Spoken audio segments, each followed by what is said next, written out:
How does the Flash stop the Invincible War? Well, for starters, he's gonna have to use that amazing reaction time and perception speed.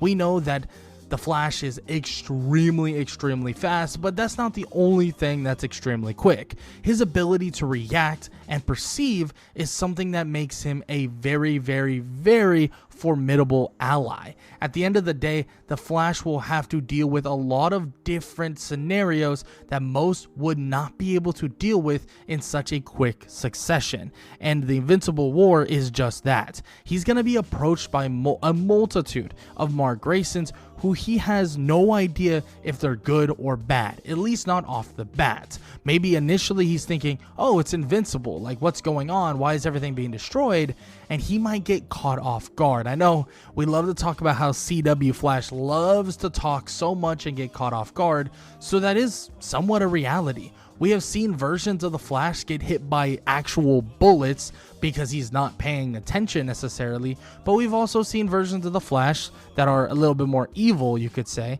and would just straight up dodge the bullet based on either hearing it or perceiving it in the very first place.